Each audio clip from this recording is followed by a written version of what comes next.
Clack the Geek here, and welcome back to Inside No.9. I had to get that daft joke in there. But yeah, if you remember, obviously, well, it's not that long ago, it was only a few months ago, in like April, May, June, I did a retrospective series where I looked back at each season of the British dark comedy anthology show on BBC Two, Inside No.9, created by Reece Shearsmith and Steve Pemberton.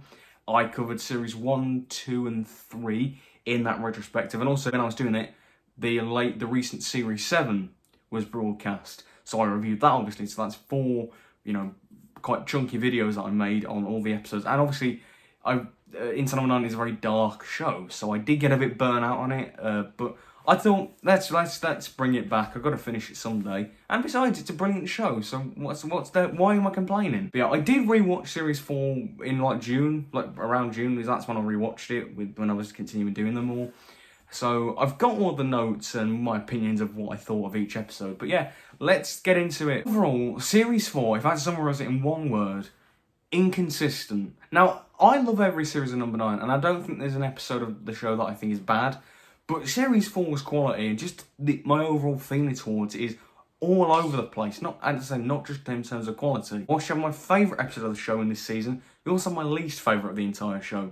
There's also another episode that I find quite forgettable. There's another one that's an absolute classic. There's one that's really entertaining. And then there's another one which I never want to watch again because of how dark and twisted it is. But yeah, I don't dislike it. As I say, I love every series of this show. But it's just, my opinion is all over the place in the series. I can't really summarise it. Maybe that's a good thing. That shows variety and versatility in the writing and the storytelling and whatnot. But it makes it quite hard to summarise what I actually feel about the series. And I wouldn't rank it as, I know it's quite a popular season as well, but I wouldn't rank it as highly as, say, Series 2 and 3. I think it's better than Series 1, and probably better than Series 6 as well, even though I have nostalgia for that one. But overall, it's not my favourite, but obviously, as I say, I still really love it, and it's got my favourite episode of the show, so let's dive into what this series has to offer.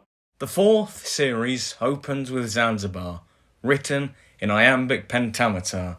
And I'm not doing this entire review in iambic pentameter because that is not going to be easy at all. But yeah, the series opens with Zanzibar, which is a really strange episode, especially one to start off with. But it's really fun. Probably, it was the one that I was most looking forward to rewatching just because it's the most light-hearted and I actually enjoy it. And it was the one that I immediately went to when rewatching it, so but it's a really weird one, this is. So this takes place in the modern day in a London hotel called the Zanzibar Hotel on floor number 9, or all the action is on the 9th floor. But you never go into any of the hotel rooms, it's just the action you see in the corridors or the mishaps. And there's a colourful cast of characters. You've got Rory Kinnear playing 2 different characters, a prince with Reece Shearsmith playing his bodyguard, and he also plays an ordinary man with his girlfriend planning to propose to them. There is also a hypnotist who gets drunk, there's a prostitute, there's Bill Patterson, there's a woman with memory loss with Steve Pemberton playing her son. It is really bonkers, but it's really fun. It sort of takes the framework of a Shakespearean comedy with obviously these kind of characters, and also the fact that it's written in iambic pentameter, which for those who don't know was a common writing technique in a lot of Shakespeare plays and poems. And it's when every line has 10 syllables, so it has a kind of rhythm, so da-dum, da-dum, da-dum, da-dum, da-dum. That's why, if you look at my opening 2 remarks, it is in iambic pentameter, but it's kind of a rhyming scheme and a bit of gives it a rhythm. But it's really clever how they do that, and it twists the conventions on its head, because we all, I think, in modern times, we think of Shakespeare as being very stuffy and alien, but if you decipher what it means underneath the archaic English language, you see a lot of humour. There's, especially a lot of, innuendo and double entendre and whatnot. This episode has it definitely with the whole tart thing. One of Rory Kinnear's character, he orders an apple tart, the dessert, an apple tart. But because of like some mishap with the other Rory Kinnear, he ends up getting a prostitute. Tart being a slang word for a prostitute. It's that kind of very playful wordplay and whatnot, which it subverts the typical tropes of Shakespearean writing. But there's plenty of other techniques like breaking the fourth wall. You've got the bellboy, you've got the maid, you've got Shearsmith's bodyguard character who tries to assassinate Rory Kinnear's prince character. That's all really fun. The whole thing with Roy Kinnear's double characters, him playing an ordinary bloke and a prince, and their long-lost twins, and their father was actually Bill Paxton's character. It's great to see all these different actors, and they do great jobs, but it's just very playful and very enjoyable, and I don't really know. It's a weird one to talk about, because I really enjoy it. I can't really pick fault with it, but it is a very obtuse episode that even I still don't think, even after a rewatch, that I've fully grasped an appreciation for. So I'm going to give it an 8.5 out of 10. But I do think on further rewatches, it could get better. But that's where I stand right now. Okay. I want to get this one just right. I've saved in my recording of this video, this is the last segment that I'm actually recording. I've done a bit of a once removed thing here, but yeah, this is the last segment that I'm recording just because I've been very nervous to talk about this episode. Bernie Clifton's Dressing Room, the second episode of the season, where it's about a failed comedy duo, Tom and Lenny, played by Shearsmith and Pemberton respectively, who were an 80s comic duo called Cheese and Crackers, who fell apart years ago, and they're trying to reunite to do one last show. One last serving of cheese and crackers, and over the course of the episode, it's just them two, and also there's a cameo from Len's daughter at the end, but it's just them two in a church all together, and we find out all this about how their relationship broke down, how it ended in absolute just disaster, and this is my favourite episode of the show, objectively speaking, and subjectively speaking. Because I've never found a piece of media, I've never felt it connect with me more on a personal level. I've never found a piece of media that does that quite like this. It's one of my favourite things that I've ever seen. Okay, before I get into more of the personal side of this for me, let's actually look at the episode objectively. So, Stephen and Reese, it's just them for half an hour, and this episode flies by, considering it's one of the most minimalist episodes of the show. It's very small scale. And it just works so well because their dynamic is so strong and so winning. Their comedy acts that they do are incredibly charming and funny, and they do kind of poke fun at kind of how they're a bit outdated, like there's certain outdated stereotypes in old comedy, and it is good commentary. But overall, the idea of double acts and obviously Stephen Reese being a fantastic creative duo, just the subtext of that is incredibly powerful, and just friendships just in general. I think it can apply to everyone, even if you're not in the creative field or the performing field and whatnot. Just the idea of friendships breaking down at no fault of your own because of just external factors and how life can sometimes pan out. But we learn later through their Brown Bottles act, which is an absolute joy to watch, that it's an act which involves Len downing 10 bottles with actual alcohol in. And they perform this, and slowly, Len would be intoxicated, and he became an alcoholic. So Tom put a stop to Cheese and Crackers. It turns out to save Len's life.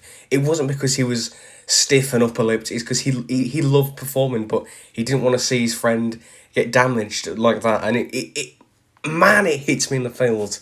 And then you get the tears of laughter bit at the end, which It just breaks me every time. I think I cried about 3 different times in this episode, in half an hour. So on average, about every 10 minutes or so. I mean that speaks volumes. Oh yeah, Graham Harper directed this episode. His direction is phenomenal. I mean, oh man, the musical sequence at the end was just incredibly put together. But now, let's get into the personal side of it and why it resonates with me so much. So, in case you don't know, I, for a good few years now, have done amateur dramatic stuff, as a hobby, in my life. And I love doing it, performing on stage and in shows that I've done, amateur and whatnot. It does bring me a lot of joy, like it did for Tom and Lenny. And In England, where I am, as you know, our rehearsals have always tended to be in church halls for a lot of drum groups that I've been to. And I've met a lot of good friends over the years at these groups, like Ronnie, like Mr. L, like a lot of people. And for Christ's sake, they do a job interview sketch in this episode. Sound familiar? But then the pandemic hits and you can't meet in person, you can't rehearse, you can't put on shows, you can't perform. And we tried to, I remember at the start of the pandemic, at the Andron group that I was at the time, we tried to keep it up online, but it never worked out because you can't really do it. You don't know how long this is going to go on for. So you can't know if you're going to get back. It was so... There was such just ambiguity. We didn't know what was going to happen next. We didn't know if we'd ever be able to do this again, and it was just, people would quit that group, and ever so, slowly but surely, I grew distant from all these people that I'd come to know and bond with, and just really cherish as friends. And I think aside from Ronnie, I haven't seen anyone else from that group since the pandemic started, 2.5 years ago. And I hate that it's such a horrible thing to have to go through, to grow distant from these people that once upon a time you cherished so much. It's not easy. It's not easy. And then with the whole performing angle, I mean, Tommy even says in this episode, I love performing. Nothing brought me greater joy, and it's true. For a lot of people, not just for the performers, that it gives joy to them when they perform, but also a great performance can really make an audience feel so much joy and laughter, and it can entertain them and make them laugh and cry and smile and all that. And that's the beauty of performing. It can really just spread so much joy to so many people.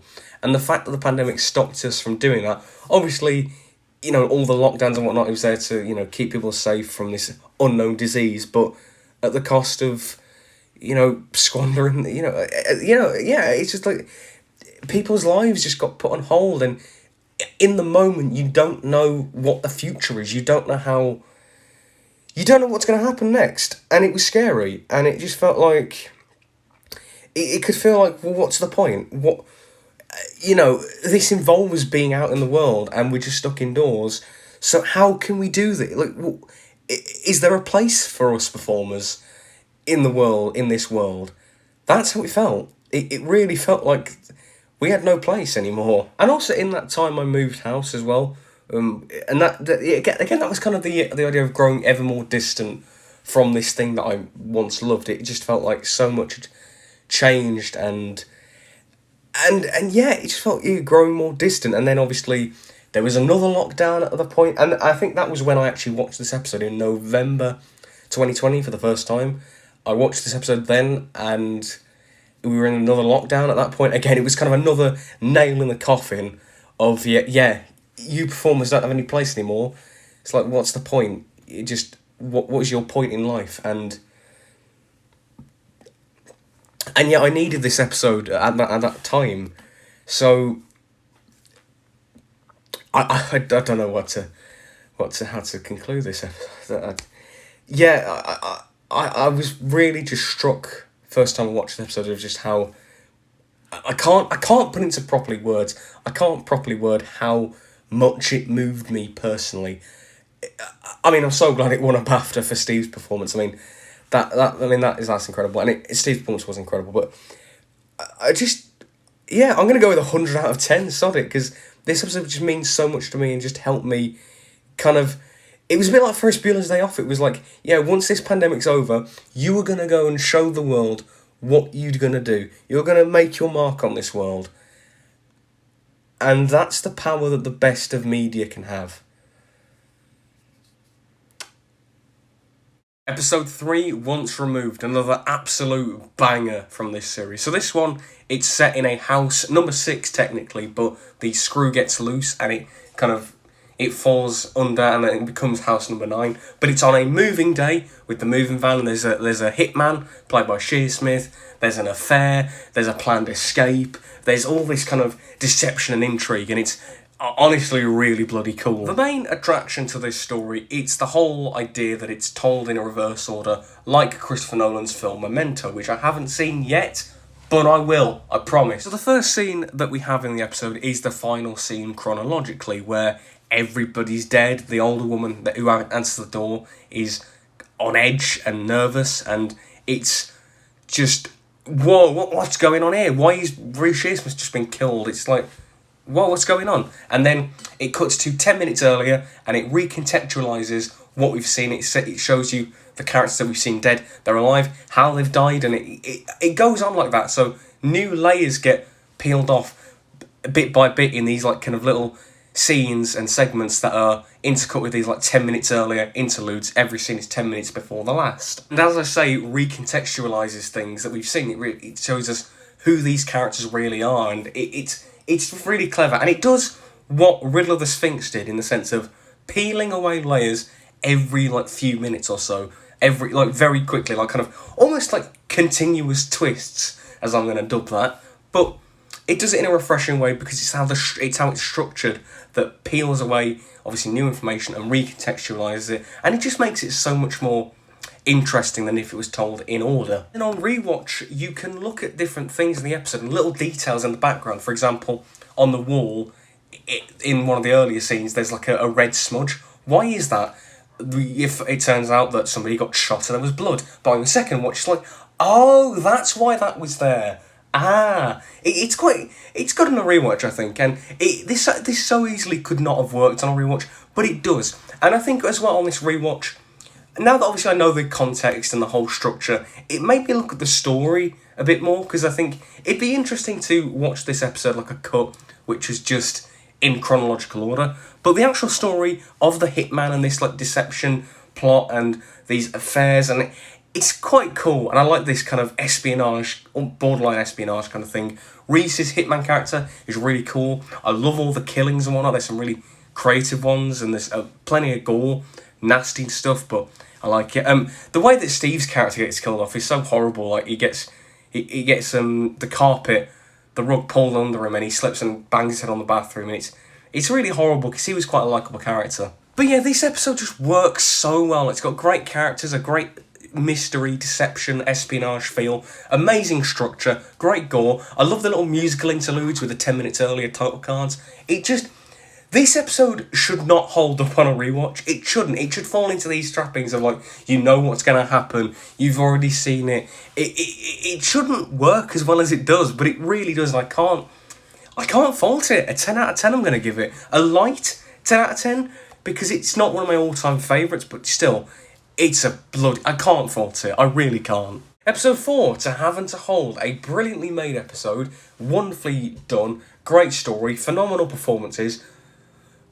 But I don't really want to watch this one again because of how dark and disturbing this is. In fact, I had heard before I watched the episode for the very first time, I'd heard that it was quite a dark one, and it was one that I'd put off watching for a long time. In fact, a lot of Series 4 I didn't watch until a bit later on. It was some of the last number 9 I watched. And this was like, I think the second to last one that I watched, only except for Deadline, because, that was not a proper episode. It was a bit more different, and I wanted to kind of save that one. But as for the proper episodes of the show, this was the last one that I actually watched, and yeah, I don't really want to watch it again because of how dark and disturbing it is. Anyway, let's get into the actual episode. So it's about this failing marriage between Adrian, played by Pemberton, and Harriet, played by guest actress Nicola Walker. I believe he's done some Big Finish for Doctor Who. Anyway, so yeah, Adrian is a wedding photographer, and they've got a couple, played by Shearsmith and another actress, who are coming to get their wedding photos and whatnot. But their marriage is failing. They're like middle-aged, and their marriage is failing, and they're trying to do anything that they can to make it work and whatnot. And yeah, it gets a bit uncomfortable in that part. But then it turns out that Pemberton's character is a monster. He's got a woman locked in his basement for 9 years, who's also had a baby in that time, and Harriet doesn't know about it until the end of the episode. Yeah, can you see why I don't really enjoy watching this episode that much? And also that them trying to spice up their love life, and like that role play scene, man, that is really uncomfortable to watch. It's really uncomfortable. It's a great story, and it is purely my personal taste that makes me really uncomfortable to that. It is really like, oh, it's nasty in it, but yeah, it's really interesting, this kind of, failing marriage, this doomed marriage, and it is interesting. And I also like the addition of the kind of, it's told as a series of wedding vows in a way, like the action of the episode reflects that of wedding vows, the 5 different wedding vows and whatnot, and they're kind of interspliced in the episode, these like cutaways, like title cards, and it's a good non-intrusive gimmick, but it also means that you don't really want to go back to it because there isn't really anything substantial to go back to, really. Like, take Devil of Christmas. It's really disturbing, but the whole 1970s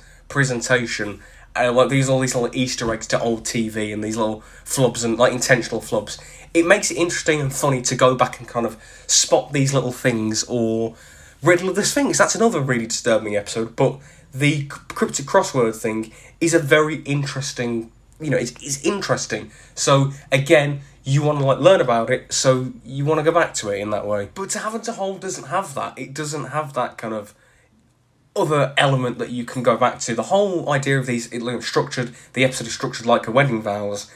It's quite a non-intrusive addition, but again, it's not really something that you would go back to because it's quite non-intrusive. It feels very kitchen sink and real and domestic, and and obviously the setting, it's just a suburban house, and it's really raw and real and disturbing. But overall, the episode is phenomenally done. Like, amazing performances from Nicola Walker and especially Steve Pemberton. He is so despicable, but he manages to hide it, and it's horrifying. And the sets and like the basement setting is so creepy in terms of its craftsmanship.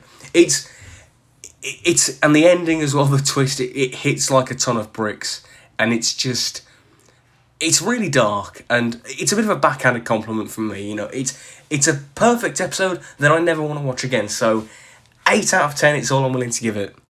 Episode 5, and the winner is, and we're now going to cover my least favourite episode of Inside No.9. I don't like to be a downer, but yeah, this is my least favourite of the entire show. It's just, I mean, I enjoyed it more on this rewatch, but yeah, it's definitely the weakest for me, and for the longest time it was the only episode that I would have called mediocre, and yeah, I did not enjoy it. I mean, the premise of this one is that it's a committee voting on a Best Actress award, and kind of the Oscars and that kind of thing. And you've got various people. You've got a director. You've got a writer, who's just there to get his script to the director. You've got the diva actress. You've got a journalist. You've got the veteran who's not politically correct. You've got a member of the public. And I'm not a fan of this one. I mean, the premise could be interesting because, I mean, even though it's a premise that practically very few of the audience will have ever experienced, I think it's always interesting to look, inside the mind of other, areas of the world that we're not familiar with, and look, something like The Understudy or Cold Comfort, looking at areas of work which you never hear people talk about, and you never hear the people, you never hear these kind of stories, but Number 9 delves into that and makes it, well, in my opinion, very engaging. This just isn't. Like, there's no stakes. Like, I'm not made to care about the characters, which actress should win. I don't really care. It's just these people bickering in a room. It's like, it's very low stakes. I'm never made to care about what is... Yeah, just like, what is somebody getting out of it if they don't win? I don't care about it. And speaking of the characters, they're very subpar for Number 9. As I was describing with the premise earlier, they're very one note. Like, you've got Zoe Wanamaker as like the diva actress who doesn't want to be there. You've got the old guy who makes, bad, naughty, out of date comments, and it just, like, we've seen this 1,000 times over. Like, these are not very interesting characters, they're very one note and flat. The dialogue, I thought, was a bit hit and miss, and the humour was a bit subpar for Number 9 standards. Some of the running jokes I didn't find very funny. Even the music, I thought, was a bit off-brand for Number 9, which is never a criticism I had, but there was something that threw me off initially when I rewatched it, and, I heard that little kind of interlude, chirpy music. I don't know, it threw me off a bit, I'm not going to lie. And then the twist of the episode that the member of the public was actually one of the actresses, and that she managed to rig the whole thing to get her voted, and then she peels off a disguise and reveals that she was the actress, and it's like, oh right. I mean, you can make the link that obviously they're talking about actresses, she's putting on a performance and all that kind of stuff, but it doesn't feel earned. Like, a lot of people criticised a random act of kindness from Series 7 because they could see the twist coming from a mile away. And admittedly, I was a bit thick to realise what was going on when I initially watched it. But at least the breadcrumbs were there. At least, at least it was set up so you can see where it was going. And at least it had an impact on the story. It changed the dynamics. It impacted the audience. Here, so what if she rigged her own vote? Why should we care? We don't know the others. We don't... I don't know. It's just one that I've really never loved. I mean, that was a very weak twist in my opinion. And I don't like being negative, but 6 out of 10 is what I'm going to give this one. Bordering on a 5, if I'm honest. It's not one that I really like. I mean, it's got the odd moment and the odd joke that I liked, and the odd bit. I think Steve was quite likeable. He was good, but I just wasn't a fan. Really wasn't. Not a winner, this one. And now, episode 6, the finale, Tempting Fate, which is again one of my least favourites of the show. I've always found this one very forgettable. It's always one that just falls into the background for me. Although I do think it has some very good elements to it, so that's why it's definitely better than And the Winner is, but still not a favourite of mine. So the plot of this one is that 3 council workers, Stephen Reese and also a guest character called Maz, they're council cleaners who are cleaning out a council flat of a deceased man, and they found out who had killed himself, and he'd also had this hair statue that grants 3 wishes, the kind of, and they try and tempt fate in the end. Now, for those, obviously, the hair statue, the statue of the hare, the rabbit thing, that is an Easter egg in every number 9 episode. It's always in the background in every episode, and if you look for them, you can find them. But this is the only time that they really focus on that, and I thought it was quite cool how they took this little Easter egg and made a story about it. I thought that was quite cool. And this idea of, being careful what you wish for and, tempting fate, as the title suggests, I think it's quite, it's always an interesting idea, these trying to tempt fate, trying to, make, rewrite the rules of the wishes, and it's something very much, the whole supernatural, fantastical element of it.